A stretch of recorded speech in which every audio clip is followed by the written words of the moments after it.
All right, we are back in Heart of Darkness. So we know that the story depicts imperialism and some elements of real-world colonial history, and we know that it was published as a 3-part magazine serial in 1989 and then later published as a novella. So now let's talk about how it's been historically received. For many decades after it was published, this story was widely praised and held up in the Western literary canon as a masterpiece.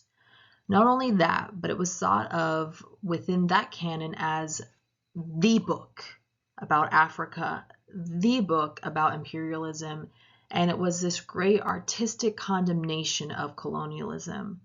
Just check out this blurb from The Observer that's featured on the book cover on screen. As powerful a condemnation of imperialism as has ever been written. That's a pretty unequivocal statement. Not only does the story condemn imperialism, but it does so as powerfully as anything that has ever been written. And this blurb comes from a review of the book from 2011, so it's not something from the distant past.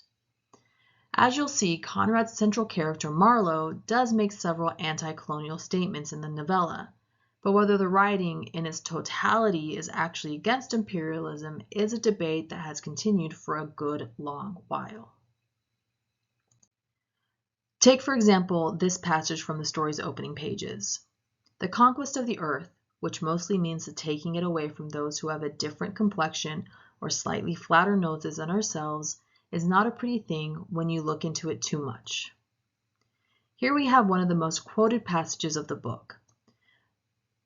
Probably because it's such a direct statement and the passage does seem quite critical of the whole colonial operation, even to the point of claiming that the hierarchy of power in colonialism is based on really arbitrary differences.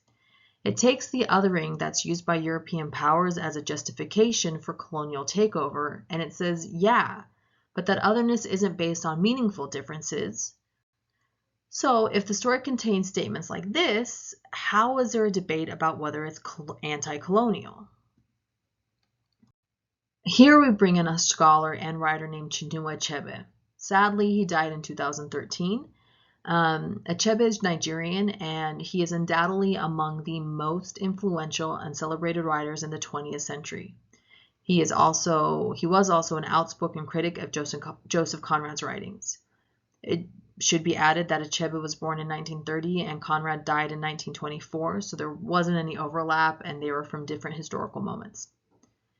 Achebe's fiction captures the spirit of Nigerians' fight against colonial rule and the broader fight for independence from colonial rule that was happening across the continent at the same time. Achebe was motivated to become a writer in the first place because of his frustration with how indigenous groups in Africa were portrayed by European authors, and he specifically points to Conrad and Heart of Darkness as an example of dehumanizing and racist depiction. And the core of Achebe's criticism is the idea that Conrad does not adequately portray indigenous groups in the Congo and in Africa more broadly as fully complex human beings. And Achebe says that the absence of their humanity in that portrayal undercuts any anti-colonial or anti-imperialist sentiment that Conrad included or intended. So let's take a look at a representative passage from Heart of Darkness. As with the previous quote about slightly flatter noses, this one is widely referenced in discussions of the story, and it's a long one because I want to keep the context intact, so you'll also get a chance to see the rhythm of Conrad's words. The earth seemed unearthly. We are accustomed to look upon the shackled form of a conquered monster, but here, there you could look at a thing monstrous and free. It was unearthly, and the men were. No, they were not inhuman. Well, you know, that was the worst of it. The suspicion of their not being inhuman. It would come slowly to one. They howled and leaped and spun and made horrid faces. But what thrilled you was just the thought of their humanity, like yours. The thought of your remote kinship with this wild, passionate uproar. Ugly. Yes, it was ugly enough. But if you were man enough, you would admit to yourself that there was in you just the faintest trace of a response to the terrible frankness of that noise, a dim suspicion of there being a meaning in that which you so remote from the night of the first ages, could comprehend. Here's Marlowe describing Congolese peoples he's encountered. Marlowe says that the Congolese are quote, not human, but consider the entire passage. Marlowe is kind of amused and amazed and even titillated at the thought of Congolese people being human. There are so many more examples of these places where the word choice points to clear value judgments, and certainly Marlowe judges the indigenous people against his European standards of what it means to be civilized. He so firmly is labeling them as other, and with that label of other, that continued separation between the colonial agents and the Congolese people make it complicated to just say that Heart of Darkness is anti-colonial or anti-imperialistic. Some readers think so, and some readers really don't. And I fall into one camp, and others fall into others. And that's what our discussions are for. If you look at that giant passage and thought, yeah, but those are the words of Conrad's character, Marlowe, and not necessarily the beliefs of Conrad himself, that's something that Achebe has addressed in his quite famous essay titled An Image of Africa, Racism and Conrad's Heart of Darkness, which you'll get to read. Achebe writes that Conrad neglects to hint clearly at and adequately at an alternative frame of reference by which we may judge the actions and opinions of his character. The character Marlowe sees in the Belgian treatment of Congolese people as being brutal and uncivilized, but he can't help but see Congolese people as uncivilized as well. And Achebe's central point is that Conrad doesn't seem to be criticizing Marlowe or inviting his readers to criticize Marlowe. Rather, he kind of seems to be Marlowe.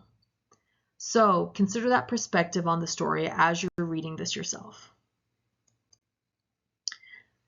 Our next Achebe quote comes from an article in The Guardian from 2003 in a discussion of whether Heart of Darkness is racist. Achebe says, "You see, those who say that Conrad is on my side because he is against colonial rule do not understand that I know who is on my side. And where is the proof that he is on my side? A few statements about it not being a very nice thing to exploit the people who have flat noses? This is his defense against imperial control? If so, it is not enough. It is simply not enough. If you are going to be on my side, what is required is a better argument. Ultimately, you have to admit that Africans are people. You cannot diminish a people's humanity and defend them."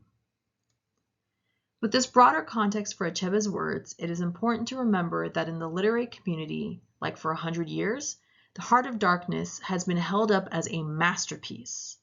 It has been widely studied and widely discussed as an amazing artistic achievement. And Achebe says many times that Conrad is an extremely skilled writer on a technical and stylistic level, but that the racism in the book must be condemned. Now, before we move on from discussing Achebe, I want you to know a little bit more about his work if you aren't already familiar with his writing. He was motivated to become a writer in part because he sought to correct the problems that he saw in depictions of African people in literature. And in 1958, just before the Nigerian independence in Britain, Achebe published this massively acclaimed novel, Things Fall Apart. It's the story of an Igbo village in Nigeria before British colonial rule. In the story, the village was visited by British missionaries, and it's eventually taken over by British colonial agents. The reader can see how Igbo culture operates and how they have a rigid social structure, a judicial system, an agricultural system, everything. They've got traditional family units, religious beliefs, and a sense of history, and you know standards for what is and isn't moral. Achebe's point is really to depict the reality and complexity of that culture in its full humanity and to show what happened to that culture when it was touched by colonial forces. This is in contrast to how he explains Conrad's depiction of the Congo as a dark and empty space, even as an absence of culture altogether. Having voices like Achebe's enter the conversation has really changed how Heart of Darkness is thought of within the literary world. Instead of being the story about Africa, it's become a site for examining and interrogating colonial narratives.